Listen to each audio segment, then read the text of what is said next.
नमस्कार. आपण ऐकत आहात रसिक कथा. खरं सांगू का, मला की नाही सुधीरच्या नोकरीचं गाव खूपच आवडलं. BVSC झाला आणि सुधीरला लगेच इथल्या डेअरीत वेटरनरी डॉक्टर म्हणून नोकरी मिळाली. आमचं लग्न झालं तेव्हा त्याची इथे 1 वर्षाची सर्व्हिस झालेली सुद्धा होती. तुम्हीच सांगा, डिग्री मिळाल्यावर 1 वर्षात चांगली नोकरी आणि चांगली छोकरी मिळण्याचं भाग्य कितीकांच्या नशिबी असतं. तशी नोकरी पण विना कटकटीची. आठवड्यातून 4 दिवस निरनिराळ्या गावांना गुरं तपासायला जायचं आणि उरलेले 2 दिवस ऑफिसमध्ये काम. आता सांगू नये पण तुम्हाला म्हणून सांगते, दूध दुभत्याची अगदी चंगळ. एवढंच काय, गुरांचे मालक ताजा भाजीपाला, कधीमधी अगदी धान्यसुद्धा आणून टाकत. शिवाय डेअरीची जीप सतत दिमतीला ते वेगळंच. मी तर मोगऱ्याच्या टपोऱ्या कळीसारखी टवटवीत दिसू लागले. सुधीरनं मला थट्टेनं जर्सी काऊ असं म्हणायला सुरुवात केली. इथे आल्यापासून या मदन साहेबांमुळे सुधीर फारच चावट बोलायला लागलाय बाई. आता हे मदन साहेब कोण असा प्रश्न तुम्हाला पडला असेल. हे मदन साहेब म्हणजे सुधीरचे नेक्स्ट बॉस. खरं तर त्यांच्या वशिल्यानंच सुधीरला ही नोकरी लागली. हे मदन साहेब म्हणजे डेअरीत सर्वेसर्वा. अगदी MD पासून सगळे यांच्या मुठीत. असं का म्हणून सुधीरला विचारलं तर म्हणाला, अगं सगळ्यांची अंडी पिल्ली बाहेर काढण्याची ताकद त्यांच्यात आहे. आता कुणाचं अंड आणि कुणाचं पिल्लू हे मदन साहेब बाहेर काढू शकत होते हे त्याचं त्यांनाच माहिती. मी लग्न होऊन इथे आल्यावर पहिल्यांदा मदन साहेब आमच्या घरी येणार होते ना, तेव्हा मी त्यांच्या स्वागताची जंगी तयारी केली होती. पंचारती ओवाळण्याचंच काय ते बाकी ठेवलं होतं. मी पण अगदी छान नटून थटून बसले होते. हो बाई, फर्स्ट इम्प्रेशन चांगलं व्हायलाच हवं. सुधीर म्हणाला सुद्धा, माझ्यासाठी इतकी छान तयार होत नाहीस ते. तू तर रोजचाच आहेस रे, मी थट्टेनं उत्तरले होते. मदन साहेबांची एंट्री झाली आणि आमची एकच तारांबळ उडाली. असं कुणाचं आगत स्वागत करण्याची माझी पहिलीच वेळ होती, पण कसं बसं निभावून गेलो. खाणं पिणं गप्पा गोष्टी यात वेळ कसा गेला ते समजलं नाही. गोष्टी वेल्हाळ मदन साहेबांनी माझ्यासारख्या बुजऱ्या मुलीला संभाषणात केव्हा ओढलं ते मला समजलं देखील नाही. शेवटी जाताना दाराशी थांबून माझ्याकडे वळून ते म्हणाले, भाभी मला चोप्रा साहेब म्हणू नका किंवा डॉक्टरही म्हणू नका. मला मदन साहेब म्हटलेलंच आवडेल आणि तुमच्या खूबसूरत ओठांनी उच्चारलेलं ते नाव आमच्या कानांना एकदम गोड लागेल. त्याचं शेवटचं वाक्य ऐकून माझा अगदी लालबुंद टोमॅटो झाला. मी डोळ्यांच्या कोपऱ्यातून हळूच सुधीरकडे पाहिलं. हातांची चाळवाचाळव करत तो नुसता कसनुसं हसला. मदन साहेब गेल्यावर मी सुधीरला म्हटलं, काय बाई, परक्या बाईशी बोलायची ही का रीत असते? गृहस्थाच्या जिभेला काही हाडच नाही. माझ्यापेक्षा फक्त 4 पावसाळे जास्त पाहिलेला सुधीर यावर काय म्हणाला ठाऊक आहे? फारच काकूबाई आहेस बुवा तू. थोडीशी अश्लीलतेची झाक असलेलं संभाषण करण्याची हल्ली फॅशनच आहे. इथे राहायचं असेल तर या सगळ्याची सवय तुला करून घ्यावी लागेल. मी नुसती मान डोलावली. सुधीर म्हणतोय तशी जगाबरोबर वाटचाल केली पाहिजे आणि मला कुणी काकूबाई म्हटलेलं मला नाही आवडणार. त्या दिवसापासून मदन साहेबांशी मी अगदी कटाक्षानं फ्री वागू लागले होते. नवरा ज्या प्रकारच्या सोसायटीत वावरणार त्या सोसायटीतले रीतिरिवाज बायकोनं पाळायला नकोत का? या बायको शब्दावरून आठवण झाली. एकदा आम्ही मदन साहेबांच्या घरी गेलो होतो. तसं हल्ली आमचं एकमेकांकडे जाणं येणं खूपच वाढलं होतं. मिसेस चोप्रांची आणि माझी पण चांगली गट्टी जमली होती. कित्येकदा आम्ही सुधीरबद्दल छोट्या मोठ्या तक्रारी मदन साहेबांजवळ करी. तक्रारी म्हणजे यांचं जेवणात लक्ष नसतं, कपड्यांकडे लक्ष नसतं किंवा आंघोळ लवकर करत नाहीत वगैरे वगैरे.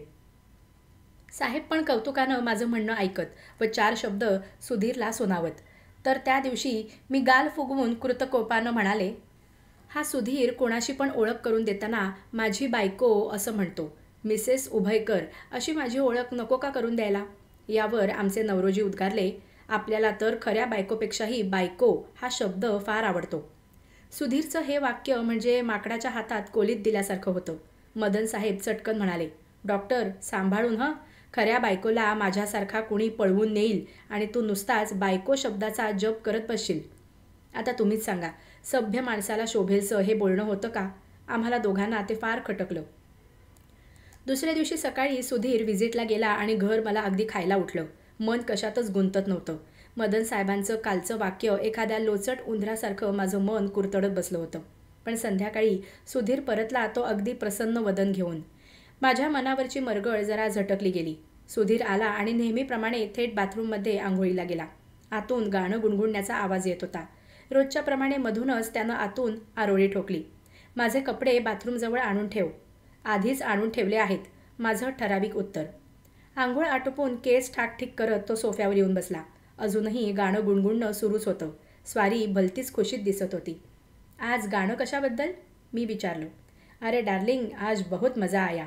मदन साहेब टाईप वाक्य फेकत सुधीर म्हणाला. आज कुरडवाडीला गेलो होतो व्हिजिटला. जीवजीभाईची म्हैस अडली होती. मागे मदन साहेबांनी केलेल्या त्या आर्टिफिशियल इन्सेमिनेशनच्या केसबद्दल मी तुला सांगितलं होतं बघ, तीच ही म्हैस. साहेबांनी खूप खटपट करून पिल्लाचं तोंड आणि एक पाय बाहेर काढला. अगदी घामाघूम झाले होते.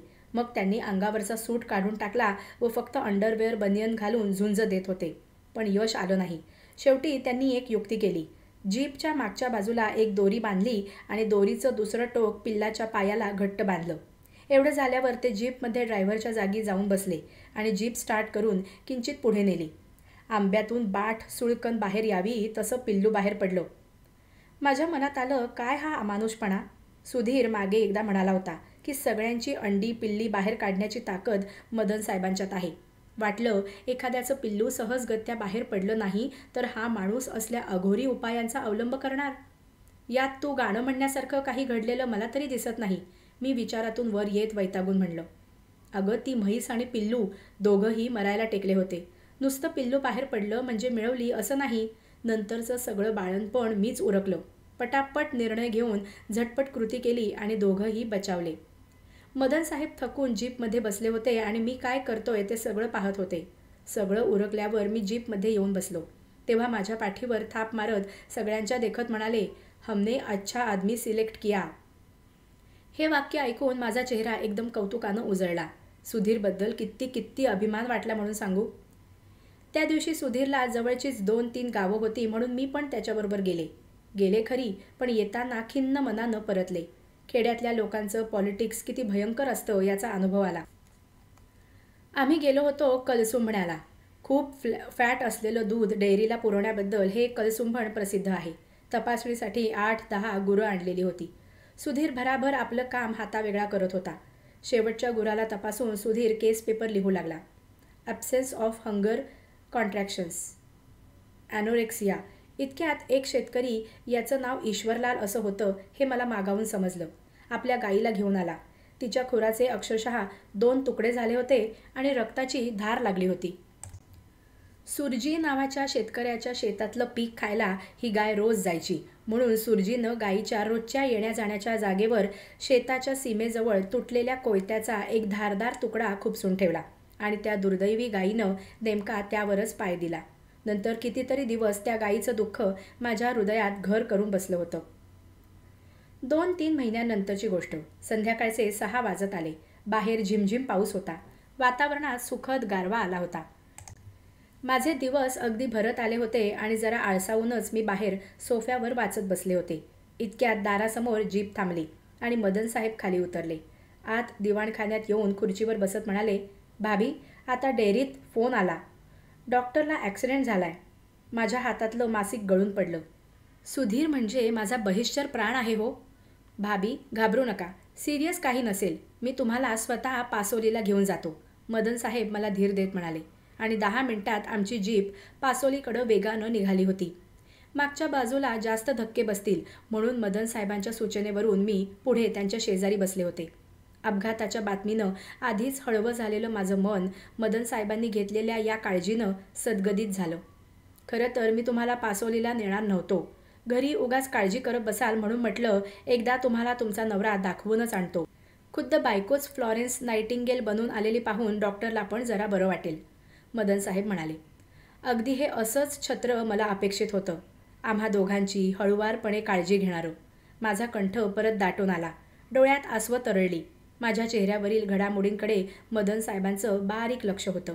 डोंट वरी गर्ल, माझ्या खांद्यावर थोपटत ते म्हणाले. एव्हाना जीप पासी नदीपर्यंत येऊन पोचली होती. तिथून होडीनं 15 मिनिटांचा प्रवास. मग समोरच्या तीरावर पासोली. माझा सुधीर तिथे कोणत्या अवस्थेत होता देव जाणे. मन सैरभैर झालं होतं. अंधारातच होडी पुढे जाऊ लागली आणि गार वाऱ्याचा स्पर्श अंगाला झाला. कंदिलाचा पिवळसर मंद प्रकाश होडीत पसरला होता. मदन साहेब पाठमोरे उभे होते. साहेबांबद्दल विचार डोक्यात येऊ लागले. यांच्याबद्दल लोक विशेष चांगलं बोलत नसत, पण उघडपणे त्यांना विरोध करण्याची कुणाची टाप नव्हती. त्यांची जीभ जरा सैल होती हे खरं, पण सुधीर म्हणतो तसं एकेकाचा स्वभाव म्हणून या दोषाकडे दुर्लक्ष करायचं. सर्व गुणसंपन्न माणसं या कलियुगात कुठून सापडणार?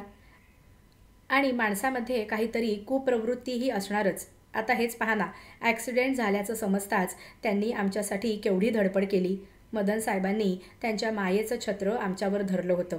आईवडिलांची मी एकुलती एक लेक. उबवायला ठेवलेल्या अंड्यासारखी मी सुरक्षित ठेवली गेले होते. लग्न झाल्यावर सुधीरच्या प्रेमाच्या कोशात बंदिस्त झाले. सारखं कुणाच्या आधारानं कुणाच्या छत्राखाली जगण्याची मला सवयच लागली होती. आश्वासक छाया डोक्यावर असली की मला निर्धास्त वाटे. आम्ही दोघंही वयानं लहान व अनअनुभवी होतो आणि इथे मदन साहेब आमचे गॉडफादर बनले होते. होडी किनाऱ्याला लागली. उतरताना मदन साहेबांनी चटकन हात दिला आणि प्रतिक्षिप्त क्रिया झाल्याप्रमाणे त्याचा स्वीकार करून मी खाली उतरले. पावसामुळे निसरडं झालं होतं. उतरल्यावर थोडा चढ होता, तो चढू लागले तर मदन साहेबांनी मला अक्षरशः उचलूनच वर आणलं. असं करताना त्यांनी मला जरा जास्तच आवळून धरलं होतं की काय अशी शंका मला आली. तो विचार झटकून टाकण्याचा प्रयत्न मी करू लागले. पण बेटा सुदर्शन चक्रासारखा मागेच लागला. मग मात्र दवाखाना येईपर्यंत मी गप्पच गप्प होते. हो बाई, काही बोललं तर त्यावर हा बुवा भलतंसलतं बोलणार आणि आपल्या मनाला उगीच त्रास. सुधीर दिसल्यावर मात्र मनावरचं सगळं दडपण उतरलं. मला पाहिल्यावर त्याचा चेहरा उजळला आणि माझं धडपडत येणं सार्थकी लागलं. नुसता मुकामार बसला होता. काळजीचं विशेष कारण नव्हतं, पण सुधीर जरा घाबरूनच गेला होता. ॲक्सिडेंट लहान असो की मोठा, माणूस हबकतोच हो. सुधीरला घेऊन परतीच्या प्रवासाला निघालो तेव्हा रात्रीचे 9 वाजले होते. पाऊस पूर्णपणे थांबला होता. रातकिड्यांचा कर्कश आवाज येत होता. हवेत गारवा बराच होता. दुरून नदीचं पाणी डांबरासारखं दिसत होतं. नदीजवळ जीप आल्यावर ड्रायव्हर आणि साहेबांच्या मदतीनं सुधीर होडीत जाऊन बसला आणि मला तर साहेबांनी आपला हक्क असल्याप्रमाणेच उचलून होडीत बसवलं. सुधीर पाहतच राहिला. मला मेल्यासारखं झालं. नंतर जीपमध्ये बसताना मदन साहेबांनी त्यांच्याजवळ पुढे बसण्याचा खूप आग्रह केला, पण तो न जुमानता मी मागच्या बाजूला सुधीरजवळच बसले. यानंतर सुमारे 15 दिवसांनी डॉक्टर कोठारींच्या घरी कसलीशी पार्टी झाली. मी असल्या पार्ट्यांना जाणं टाळतच असे. सुधीर रात्री 2 वाजता पार्टीहून परतला. दुसऱ्या दिवशी अगदी सकाळी मदन साहेब कॉफी प्यायला म्हणून आले. सुधीर अजून बिछाण्यातच होता, पण मदन साहेब आल्याचं ऐकून झक मारत उठावंच लागलं. कॉफी पिता पिता दोघं गप्पा मारत होते. मी एकीकडे सामान भरत होते. उद्या आम्ही नाशिकला जाणार, हिच्या आईकडे. हिला एकदा पोचती केली की मी सुटलो. सुधीर म्हणाला. भाभी, मुलगी झाली पाहिजे. आप जैसी खूबसूरत. मदन साहेबांचे निर्लज्ज उद्गार. यावर काहीतरी झणझणीत उत्तर सुधीरनं द्यायला हवं होतं, पण बिचाऱ्याला काही सुचलंच नाही. मी खाली मान घालून बसले. मदन साहेबांनी आम्हाला पुरेपूर जोखलं होतं. क्यों डॉक्टर, कल पार्टी में बहुत मजा आया यार. मग माझ्याकडे वळून म्हणाले, भाभी, तुम्ही यायला हवं होतं काल. फार मजा आली असती. आम्हाला सारखी तुमची याद येत होती. हे ऐकून माझा चेहरा एकदम गोरामोरा झाला. सुधीरची दारू खाडकन उतरली. डेअरीतल्या पार्ट्या कशा रीतीनं सेलिब्रेट होत हे मी ऐकलं होतं. सगळे मिळून नुसता धिंगाणा घालत. या सर्व धिंगाण्यात मदन साहेबांचा सिंहाचा वाटा असे हे तुमच्यासारख्या सुज्ञास सांगणे न लगे. डॉक्टर कोठारींच्या पार्टीत पण मदन साहेबांनी आपल्या नावाला न्याय दिलाच असणार. या सर्व पार्श्वभूमीवर मदन साहेबांचे उद्गार ऐकून माझं अंग शहारलं. साहेबांच्या चेहऱ्यावर छद्मी हास्य पसरलं होतं. मदन साहेबांच्या वासनेनं बरबटलेल्या मनाचं किळसवाणं दर्शन आम्हाला झालं होतं. त्या दिवसापासून आम्ही त्यांच्याशी तुटकपणे वागू लागलो. मदन साहेबांच्याही लक्षात ही गोष्ट आली होती, पण त्यांनी आमच्याकडे येणं जाणं कमी केलं होतं. आम्ही सुटकेचा निश्वास टाकला. आमची नापसंती या नालायक माणसाच्या ध्यानी आम्ही आणून दिली व त्याला आपली वर्तणूक निदान आमच्याशी तरी बदलण्यास भाग पाडलं, याच आनंदात आम्ही होतो. पण आम्ही किती वेडे होतो. पुढे ज्या घटना घडल्या किंवा घडवून आणल्या गेल्या त्या पाहून जाता मनुष्य स्वभावाचं आमचं ज्ञान किती तोकडं होतं हे सिद्ध झालं. 2 महिन्यांच्या अनघाला घेऊन मी नाशिकहून परतले तेव्हा डेअरीत निराळंच प्रकरण गाजत होतं. मागे त्या गायीच्या खुराचं प्रकरण घडलेलं तुम्हाला माहीत आहेच. त्या गायीचा खूर पूर्णपणे बरा झाला, पण त्यांचे मालक एकमेकांना पायदळीत उडवायला निघाले होते. ईश्वरलाल आणि सुरजीची सतत भांडणं होऊ लागली आणि एके रात्री ईश्वरलालनं सुरजीच्या गोठ्याला आग लावून दिली. त्या आगीत सुरजीची एक म्हैस होरपळून मृत्युमुखी पडली. ही घटना ऐकल्यावर माझ्या हृदयाचा थरकाप उडला. त्या मुक्या जनावराचा नाहक बळी गेला होता. प्रकरण अधिक चिघळणार होतं. पण मदन साहेबांनी सुधीरला सांगितलं. त्यांना म्हणावं, कुठे कोर्ट कचेऱ्यांच्या लफड्यात पडता, आपसात तडजोड करा आणि प्रकरण एवढ्यावरच मिटवा. वाटल्यास डॉक्टर तू स्वतः पुढाकार घेऊन या प्रकरणात लक्ष घाल. परोपकारी सुधीर लक्ष न घालता तरच नवल. सुधीर त्या दोघांमध्ये समेट घडवून आणण्याचा प्रयत्न करत होता आणि आणखी कोणी बळी पडू नयेत यासाठी जीवाचं रान करत होता. अखेर सुधीरच्या खटपटींना यश येऊन दोघांमध्ये समेट घडून येण्याची चिन्ह दिसू लागली. ईश्वरलालनं सुरजीला म्हशीची नुकसान भरपाई म्हणून 3,000 रुपये द्यायचं ठरलं. या तडजोडीबद्दल सुधीरनं जेव्हा मदन साहेबांना सांगितलं तेव्हा ते म्हणाले, डॉक्टर बहुत अच्छा काम किया. तुझ्याशिवाय हे काम कुणाला जमलं नसतं. सुधीरचं कर्तृत्व पाहून मला तर अगदीच धन्य धन्य झालं. आम्ही आपली मान खोड्यात अडकवली आहे हे आम्हाला कळलंच नाही. ईश्वरलाल 3,000 रुपये सुधीरला डेअरीत आणून देणार होता आणि लंच ब्रेकमध्ये ते पैसे सुधीर सुरजीकडे पोचते करणार होता. आदल्या रात्री आमच्या क्वार्टरवर येऊन ईश्वरलालनं सांगितलं होतं, डॉक्टर साहेब ते पैसे तुम्हीच सुरजीच्या घरी नेऊन द्या. त्यांचं तोंड पाहायची माझी इच्छा नाही. सगळी मेक इथेच होती, पण आम्ही पडलो भाबडे. साधलं जात असेल तर ते परत एवढ्याशा गोष्टीसाठी कशाला तोडा, असा परोपकारी विचार मनात येऊन सुधीरनं या गोष्टीला रुकार दिला होता. ठरल्याप्रमाणे 10 वाजता ईश्वरलालनं ते पैसे सुधीरला आणून दिले आणि 12 वाजता सुधीरवर ईश्वरलालकडून 3,000 रुपये लाच घेतल्याचा आरोप ठेवला गेला होता. ईश्वरलालच्या मुलाला डेअरीत नोकरीत देण्याबद्दल ती लाच सुधीरनं घेतली होती. खुद्द ईश्वरलालनंच नोटांचे नंबर्स मॅनेजमेंट पुढे सादर केले होते आणि पैसे सुधीरच्या टेबलाच्या लॉकरमध्ये होतेच. सुधीर जीव तोडून आपलं निरपराधित्व पटवून देण्याचा प्रयत्न करत होता. सगळ्यांच्या विनवण्या केल्या, पण कुणी दाद देत नव्हतं. ईश्वरलाल आणि सुरजी आपापसातले हेवे दावे विसरून सुधीर विरुद्ध दंड थोपटून उभे होते. चारही बाजूंनी वादळ घोंगावत येत होतं. लंच ब्रेकमध्ये सुधीरनं मला फोन करून थोडक्यात सगळं सांगितलं. मी फोन खाली ठेवला आणि ढसाढसा रडू लागले. शेवटपर्यंत मला वाटत होतं हे सर्व जळक्या कागदासारखं उडून जाणार आहे. माझ्या सुधीरवर आलेलं हे किटाळ दूर होणार आहे. पण मी खुळी होते हो. शेवटी सुधीरनं मदन साहेबांकडे धाव घेतली. साहेब हे सगळं काय चाललंय? डॉक्टर तू असं करायला नको होतंस. माझ्याशी पण खोटं बोललास. सुरजीच्या गोठ्याला ॲक्सिडेंटली आग लागली आणि त्यात ती म्हैस मेली. स्वतः सुरजीनं मला हे सांगितलं. डॉक्टर तू लाच घ्यायला नको होतीस. नाही साहेब, मी अजून डेअरीनं पोलीस केस केली नाही. हेच नशीब समज, पण सगळी एन्क्वायरी होईलच. संतापानं सुधीरच्या कपाळावरील शिरा तटतटत फुगल्या. साहेब मी खरंच लाच. एवढंच पोट तिडकीनं बोलून सुधीर एकदम थबकला व वेड्यासारखा मदन साहेबांकडे पाहत राहिला. कोडं उकललं होतं. कारस्थानाचा सूत्रधार गवसला होता. सुधीरनं रागानं मुठी करकचून आवळल्या आणि प्रयत्नपूर्वक चेहरा शांत ठेवला. Take it easy my boy, there is a way out, Madan साहेब मिश्किलपणे म्हणाले. मग सुधीरकडे एकटक पाहत आपले शब्द तोलून मापून वापरत ते म्हणाले, मिसेस उभयकर माझ्या मदतीला आल्या तर हे प्रकरण मी दाबून टाकू शकतो. सुधीरला त्यातला हिडीस अर्थ समजला आणि समोरचा पेपरवेट उचलून त्याने त्यांच्या टाळक्यात हाणावासा त्याला वाटलं. Never, I will never do that, तो मोठ्यानं किंचाळून म्हणाला. ओ चॉईस इज युअर्स, मदन साहेब शांतपणे उद्गारले. संध्याकाळी सुधीर घरी आला तो संतापानं थरथर कापत. एका दिवसात 10 वर्षांनी म्हातारा दिसू लागला होता माझा सुधीर. त्याचा काळवंडलेला चेहरा पाहून मी घाबरून विचारलं, मदन साहेब काय म्हणाले? ते नक्कीच मदत करतील. त्यांना तू हवी आहेस, सुधीर शांतपणे म्हणाला. त्या वाक्याच्या अर्थानं माझा मेंदू संवेदनहीन झाला. चेहरा पांढरा फटक पडला. साला डुक्कर. माझी प्रतिक्रिया पाहून सुधीरच्या संतापानं परत डोकं वर काढलं होतं. साले एक जात सगळे उलटले. दात ओठ खात तो म्हणाला. माझ्या मनात आलं, माणसं इतकी स्कीमिंग असू शकतात? माणसांच्या भावना एवढ्या योजनाबद्ध रीतीनं व्यक्त होऊ शकतात? 4 वर्षांच्या योजनाबद्ध आखणीनंतर मदन साहेबांनी आज शेवटचा प्रहार केला होता. सुधीर खरंच नाही रे वाटत मला. मला वाटायचं त्यांचं छत्र आपल्या डोक्यावर आहे. तू सगळ्यांना सांग की हे सर्व कुभांड मदन साहेबांनी रचलेलं आहे. त्यांना माझी बायको हवी. आणि मी हे वाक्य अर्ध्यावरच सोडलं. सुधीर हे असं कुणाला सांगू शकणार होता का? आमच्याजवळ पुरावा काय होता आणि आमच्यावर कोण विश्वास ठेवणार होतं? अहो राजानंच मारलं आणि पावसानंच झोडपलं तर न्याय कुणाकडे मागणार? पुढे काय होईल या विचारानं मला रडूच कोसळलं. आता पोलीस येणार, चौकशी होणार, वर्तमानपत्रात बातमी, फोटो, सगळीकडे छी थू. दुसरीकडे नोकरी मिळण्याच्या येणाऱ्या अडचणी, आमची होणारी परवड, छे छे, हे सर्व टाळलं पाहिजे. पण कसं?